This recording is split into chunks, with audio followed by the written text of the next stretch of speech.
जय महाकाल। मैं जवाहर कुमार आप सभी को स्वागत करता हूं जवाहर कोचिंग सेंटर में। जैसे कि आपको पता है, हड़प्पा सभ्यता से सबसे ज़्यादा पूछा जाता है प्रश्न 12th क्लास में भी और कम्पिटिटिव एग्जाम के लिए भी। जो मतलब हड़प्पा सभ्यता आपको एक दो क्वेश्चन हमेशा देता है, जैसे दरोगा हो, बिहार एसएससी हो, मतलब एसएससी जितने भी जीडी क्लर्क, मतलब हर जॉब के लिए आपको एक दो क्वेश्चन इससे निकाला जाता है। पुलिस दरोगा, मतलब कोई भी एग्ज़ाम हो उसके लिए आपको यह बहुत ज़्यादा इम्पोर्टेंट होने वाला है। तो जैसे देखो, हड़प्पा सभ्यता का जो काल है, काल का मतलब होता है समय, कब से कब तक था। तो 2500 ईसा पूर्व से लेके 1750 ईसा पूर्व तक इसका समय काल था। समय काल का मतलब होता क्या है कि जब ईस्वी स्टार्ट नहीं हुआ, जैसे कि अभी आप लोगों को पता है कि 2024 चल रहा है, तो 2024 चल रहा है, तो 2000 तारीख जब से स्टार्ट हुआ, जब से डेट गिनना स्टार्ट हुआ, तब से 2024 चल रहा है। लेकिन उसके पहले का यह समय है, उससे पहले का यह समय है 2500 ईसा पूर्व पहले इसका स्टार्ट हुआ था और 1750 ईसा पूर्व इसका अंत हो गया था, खत्म हो गया था, विनाश हो गया था। क्लियर है, समझ में आ गया होगा। ईसा पूर्व का मतलब कि दिनांक स्टार्ट होने से पहले का यह कहानी है। इस सभ्यता जो है दिनांक स्टार्ट होने से पहले का, इसको खोदाई किया गया, तब जाके इसका बारे में जाना गया। तो इसका खोज किसने किया? राय बहादुर दया साहनी ने इसका खोज किया। कौन किया? राय बहादुर दया साहनी। क्लियर है, कोई दिक्कत नहीं, इसका खोज स्टार्ट करवाया। अब इसमें बंदरगाह भी मिला। बंदरगाह का मतलब होता है कि व्यापारी करने के लिए जो नाव पानी जहाज अब के डेट में हो गया, उस टाइम नाव था, तो नाव से जो आदमी यहाँ से इस देश से उस देश, इस शहर से उस शहर जो सामान ले जाया करते थे, बहुत सारे सामान जितने भी, जैसे कि आपको पता है कि हड़प्पा सभ्यता में सबसे ज़्यादा जो मतलब कि सामान बनाया जाता था, शीशा का गिलास, एक से एक डिजाइनिंग सामान बनाया जाता था, तो उसको अनाज भी उगाया जाता था। तो कहने का मतलब है उसको ले जाया जाता था नाव से। जो बंदरगाह कहाँ था? बंदरगाह जो था हमारा लोथल, एक जगह है हड़प्पा सभ्यता के, एक लोथल जगह है जहाँ पे बंदरगाह था इसका। अब इसकी लिपि जो थी, लिपि का मतलब होता है बातचीत करने का, जो लिखने का जो कार्यक्रम होता था, तो चित्रात्मक था। लिपि उसका चित्रात्मक था। समझ में आया? लिपि जो था क्या चीज था? चित्रात्मक, चित्र के जरिए उसको समझाया जाता था, बताया जाता था। अब उसका मिठास का मतलब क्या होता है? तो हड़प्पा सभ्यता में, जैसे कि अभी के डेट में हम लोगों के चीनी जो होता है, गुड़ होता है, मीठा जो मतलब कहते हैं, तो कहने का मतलब ये मिठास है। तो उस टाइम जो मीठा चीनी का प्रयोग नहीं होता था, तो उस टाइम शहद था। शहद जो मधुमक्खी के मतलब कि एथी से निकाला जाता है, छाता से निकाला जाता है, जो कि बहुत ज़्यादा पूजा पाठ, अभी के डेट में भी बिना पूजा इससे शहद के बिना शुद्ध नहीं होता है। तो उस टाइम मिठास के लिए किस चीज़ का यूज किया जाता था? शहद का यूज किया जाता था। सबसे पवित्र पक्षी हड़प्पा सभ्यता के सबसे पवित्र पक्षी जो था, पक्षी का मतलब अब आप लोग पक्षी हम लिख दें, क्योंकि बतख जो है यह पक्षी के में आता है, लेकिन सबसे पवित्र अगर जानवर कोई था तो बतख था। जैसे कि बतख हड़प्पा सभ्यता में सबसे पवित्र माना जाता था, सबसे अच्छा माना जाता था जानवर में। जोते हुए खेत कहाँ मिले थे? तो कालीबंगा। जोते हुए खेत का मतलब होता है उस टाइम भी हल चलाया जाता था, बैलों से खेती की जाती थी। बैलों से खेती का मतलब कि वहाँ पे जोता जाता था खेत। तो सबसे पहले जो मिला था वहाँ पे कालीबंगा एक जगह है, हड़प्पा सभ्यता में कालीबंगा एक जगह है, वहाँ पे मिला था। तो कालीबंगा का अर्थ क्या होता है? कालीबंगा का अर्थ होता है काली चुरिया। कालीबंगा का अर्थ होता है काली चुरिया। वहाँ पे सबसे ज़्यादा प्रचलित था काली चुरिया। अभी इसीलिए कालीबंगा जो था उसका नाम पड़ा था। और जोते हुए सबसे पहले ज़्यादा मतलब कि जोता हुआ खेत कहाँ मिला था? तो कालीबंगा में मिला था। अब अन्नागार का मतलब क्या होता है? अन्नागार का मतलब होता है वहाँ पे अनाज रखने के लिए एक घर बनाया गया था, एक अलग डिजाइन का घर। वहाँ पे चबूतरा भी बनाया गया था, मतलब एक अजीब तरीका से उसको रिक्वायरमेंट किया गया था, जो कि आज के ज़माने में भी उस चीज़ को देखने को मिलता है, जो कि पहले हमारे पूर्वजों का बनाया गया यह सभ्यता था। अब बताइए, आप खुद समझिए कि बहुत पुराना चीज़ जो वे लोग यूज कर चुके हैं वही आज हम लोग भी यूज करते हैं। जैसे कि वहाँ पे नाली बनाने की जो स्थितियाँ थी, एक अजीब ढंग से नालियाँ बनाया गया था, जो कि आज भी लोग उसी तरह से नालियाँ बनाते हैं। बिल्डिंग भी बनाए थे, मतलब कि वहाँ के महल भी मिला है, एक से एक मिला है, जो कि मतलब भवन का निर्माण, शहर गली मतलब कि जिस तरह से अभी के डेट में आपको मिलता है उसी तरह से वहाँ पे उस समय भी मिलता था।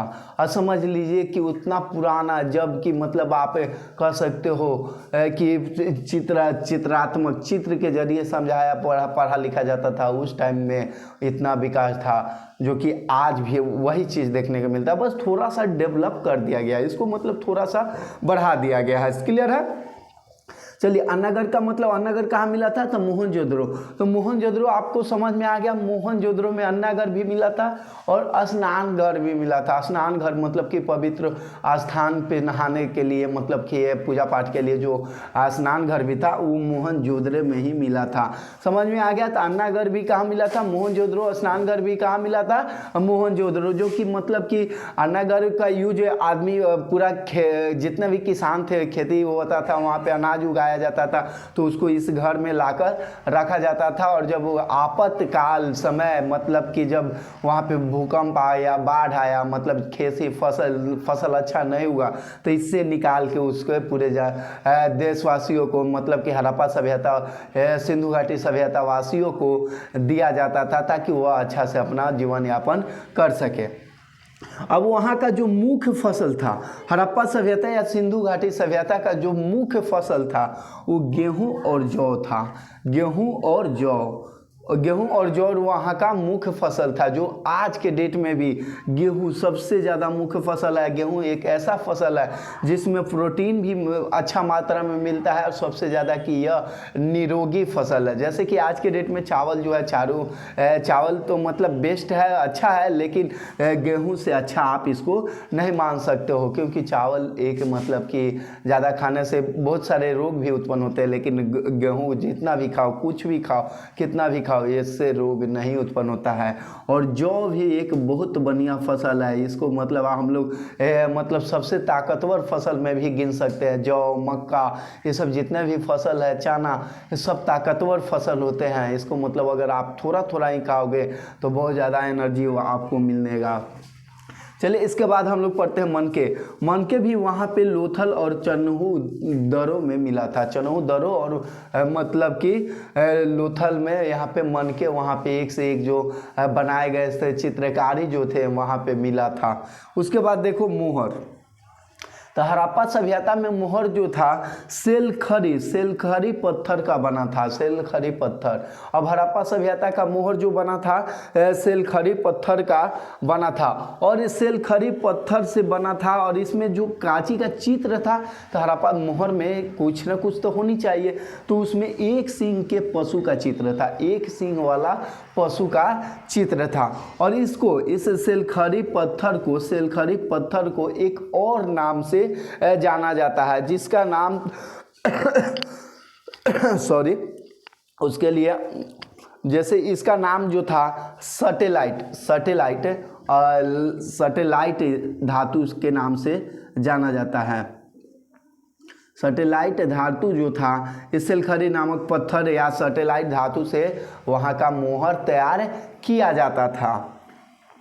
वहाँ पे पूजा किसकी की जाती थी? तब मातृ देवी की पूजा वहाँ पे होती थी। मातृ देवी का मतलब होता है, आज के भी जमाने में देख लो कि भूमि पूजन होता है, तो वहाँ पे भी मतलब कि धरती माता की पूजा की जाती थी, जो कि आज के ज़माने में कहीं भी आदमी भूया बाबा, जैसे कि हम बिहार में सबसे ज़्यादा ये सब भी माना जाता है। अदरवाइज कहीं पे भी देखो तो कोई भी पूजा स्थान जो कराता है, आदमी घर बनवाता है तो उसको भूमि पूजन करवा के नया घर का स्थापना कराता है, तो मतलब वही भूमि पूजा वहाँ पे भी मातृ देवी के नाम से प्रचलित था।